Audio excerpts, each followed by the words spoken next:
This is what it's like to be in Republican governance right now. Not to be a Republican candidate for office, but to be a Republican governor who is in office and responsible for making policy. If you are, for example, Governor Sam Brownback of Kansas, and you've governed the way that he has governed, signing into law some of the most extreme anti-abortion measures in the country last year, with more on the way this year, if you are Sam Brownback, your Facebook page right now is full of questions like this, quote, "Do you have a crossword puzzle book I can have for in-between pregnancies? Seeing as I can't do too much walking around holding this aspirin between my knees." Or this one, Governor Brownback, I just need to ask one more question. Do you think it's true that 100% of pregnancies in the state of Kansas were caused by men? And if so, do you have a proposal to deal with them? Thank you so much for your time and expertise. How about this one? Governor, I am currently 4 years into perimenopause. What's the best option for my husband to get sex from now on, since sex with me would be pointless? And he is, after all, still ripe with untold millions of children that should not go to waste. Or this one, Governor Brownback, I have a rash on the back of my hand. Please let me know when I can come over and you can look at it and prescribe some medication for it. It's very uncomfortable. Thank you. I look forward to hearing from you. The folks at BuzzFeed posted a roundup of some of the best comments from Governor Brownback's Facebook page this week. These were some of my favorites, but there are hundreds of others like this.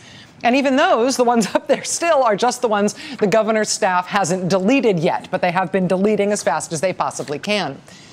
Governor Brownback, however, is not alone in having a Facebook page full of satire/protest right now. Here's Virginia Governor Bob Ultrasound McDonnell's Facebook page. Quote, "Hi, Bob. I just wanted to let you know what's going on since you've been so concerned about my reproductive organs. This is day 2 of my period, so sometime soon I'll need to report that an egg was denied its right to achieve personhood. Is there a form for that or a number I should call?"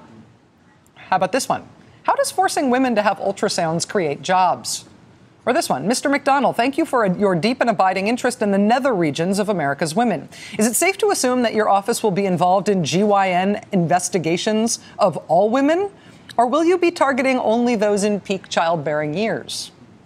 Pennsylvania Governor Tom Corbett, he's dealing with the same treatment. Quote, "So proud to have a governor willing to take over my personal health-related decisions. Not all women can be so lucky." This is what it's like to be a Republican governor right now, when you have governed the way this year's Republican governors have governed. Governor Corbett of Pennsylvania woke up this week to the Democrats sending out a blast email petition about him. It said, quote, "If you're a woman who opposes mandatory ultrasounds, Republican Pennsylvania Governor Tom Corbett has a suggestion for you. You just have to close your eyes." Close your eyes? Does Governor Corbett have no shame? Does blankety-blank politician have no shame? It's like boilerplate partisan hyperbole, right? Who knows about his shame? But you know, Tom Corbett of Pennsylvania, the governor there, seriously did say that thing about closing your eyes, about how you should just close your eyes if you don't want to look at the screen that's being forcibly positioned in your sightline during a state-mandated medical procedure that he, Tom Corbett, governor of Pennsylvania, says you have to have. He wants to make this law. The forced ultrasound bill that has been kicking around the Pennsylvania legislature this session is one of the most extreme in the country. It includes language like that likely mandates transvaginal ultrasounds in most cases because of the time of pregnancy for most abortions and what the ultrasound has by law to show. The bill forces doctors to position the screen in front of a woman's sightline while the procedure is being performed, and it requires a printout of the image to be filed away in the woman's medical records, even if she does not want that. This bill is stalled in Pennsylvania, in part because the State Medical Association is telling Republicans to butt out of the doctor's office. But since it's stalled, and it's not like, on his desk or anything, he doesn't have to be making a decision about it right now, Governor Tom Corbett of Pennsylvania could just avoid talking about this. But no. Asked about the bill this week, he just decided he was going to go for it. I wouldn't change it as long as it's not obtrusive. But we're still waiting to see. I mean, making them watch and speaking, does that go too far in your mind? I don't know how you make anybody watch, okay? Because you just have to close your eyes. But as long as it's on exterior, not interior, okay? Ladies, relax. Men at work here. don't mind Governor Tom Corbett's state government physically probing you against your will and shoving a screen in front of your face. Just close your eyes.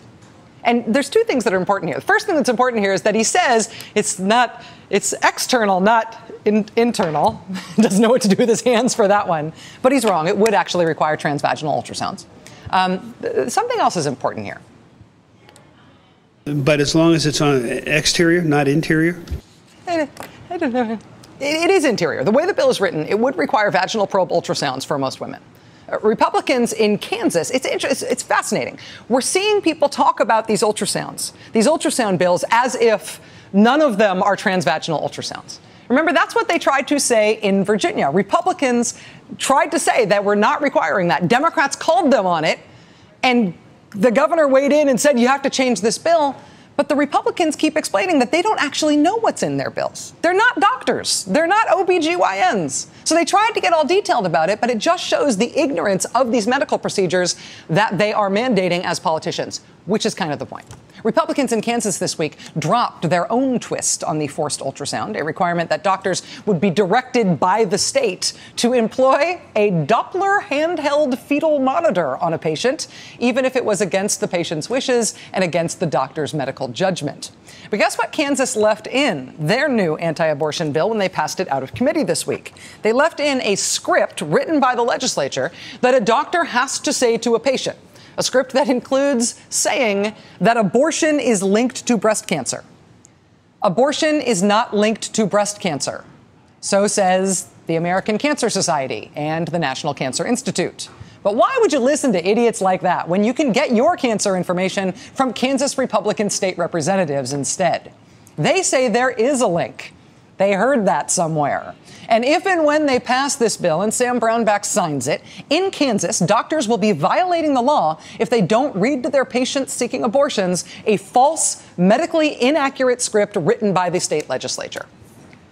The justification for this, State Representative Joe Patton says, quote, "We want women to be fully informed." Fully meaning including the false information. Oh, but wait, there's more. Fully informing Kansas women not only means lying to them about cancer. Under law, you have to lie to them about cancer. But it also means lying to women in order to trick them into doing something the woman doesn't want to do. This is so strange. This new Kansas Republican bill would block you from being able to sue your doctor if your doctor lied to you about your pregnancy. As long as your doctor lied to you about your pregnancy because he or she thought that telling you the truth about your pregnancy might make you want an abortion. So, in Kansas, under bill names designed to sound like they are empowering Kansas women, it is now both mandatory for your doctor to lie to you about one aspect of your future health, and it is legally protected for your doctor to lie to you about your current pregnancy. If you are a woman and you are pregnant, the government knows best. I don't know why they say Republican policy would be so alienating to women this year. Wow. The "it's okay for your doctor to lie to you" bill is actually picking up in popularity among red states. In Oklahoma and in a few other states, anti-abortion legislators have already made it legal for your doctor to lie to you, provided you are a woman and you're pregnant. Because you can't handle the truth, woman. You have to hand that over to the state government. Arizona has an "it's okay to lie to women" bill that has passed the Arizona State Senate, steaming its way through the Republican-led legislature en route to Governor Jan Brewer's desk. Also in Arizona, a Senate committee has approved, along party lines, obviously, a measure that the liberal blogs are calling the "tell your boss why you're on the pill" bill. And while that kind of sounds like a very liberal, bloggy thing to say, it quite accurately describes what this bill does. This has already passed the Republican-led House in Arizona. This blows my mind. The bill would permit employers to ask their employees for proof of medical prescription if the employee seeks contraceptives for non-reproductive purposes. So Arizona Republicans are going to make you tell your boss if you are having sex, but you're taking precautions not to get pregnant. See what the boss says about that. It's the law. You have to say. Over in Virginia, Democrats sent my friend Governor Ultrasound Bob McDonnell a letter this week asking him if now that his state government is forcing Virginia women to get ultrasounds they don't want and don't need, would he please consider not also forcing them to pay for it? The governor's office said, nuh-uh, we are happy forcing this thing on women and forcing women to pay for it at the same time. Republicans in the Virginia legislature also had a chance this week to not force Virginia women to pay for the ultrasounds that the Republicans are forcing them to get. Republicans in the Virginia Senate also said, nuh-uh. Bob McDonnell and Virginia Republicans really want women to pay for this forced procedure themselves. And Bob McDonnell is actually very mad about it. He's mad about Democrats suggesting there's something wrong with forcing women to pay for something that they don't want, that the state is mandating. His office is putting out a statement saying that this was, quote, partisan and petty. The statement ends with this, quote, I hope they are having a good time. You know, who wouldn't be having a good time, Governor Ultrasound, upon learning that your governor has not only ordered you to have this medical thing done to you, but he's ordered you to pay for the privilege. Governor McDonnell's snippiness, however, highlights not just his temperament, but also an interesting divide right now among Republicans on this issue. Republicans in the states are frankly just full steam ahead right now on this stuff. Women, the state is going to mandate ultrasounds for you. Your doctor is going to lie to you by state order. You have to tell your boss in detail about your sex life. It's the law. You have to. We are cutting off access to all that slutty birth control you want to use. If you can think of it, they are doing it in Republican states. Then at the national level, and for state-level politicians who want to be thought of as guys on the national level, hi, Governor McDonnell, the implications of how all this sounds to women may finally be starting to scare them off a little, maybe. The New York Times reporting today that the anti-contraception bill, the Blunt-Rubio bill that Republicans were so fired up about a few weeks ago, that Scott Brown was going to run on in his race for re-election in the Senate in Massachusetts, that the Republicans were going to see sail through the House of Representatives, which they control, that's dead. At least for now. Republicans have decided not to move on it. Quote, it has been kicked up to the leadership, and they want a cooling off period. Yes, I would imagine they do. In analyzing the Republicans' new birth control backpedaling, Talking Points memo brings us this bit of reporting today. Quote, one GOP strategist pegged the problem to Rick Santorum, who has become a national poster boy for right-wing views on women's health. Quote, we have definitely failed to make the contraception fight into an advantage. And I think Debbie Downer being the primary guy out there talking about this is part of why. Debbie Downer is an adorable nickname for Rick Santorum, but here, come on. You guys may think this is a Rick Santorum problem, but you wish at this point. This is an every red state in the country problem. Even if Rick Santorum did not exist, God forbid, you would still have to be trying to explain Bob McDonnell. And Kansas forcing doctors to lie to women about breast cancer. And Arizona trying to force you to tell your boss why you're on the pill. Or Pennsylvania and their forced vaginal probe bill. This is not a Rick Santorum problem. This is a Republican problem. This might be the Republican problem of 2012.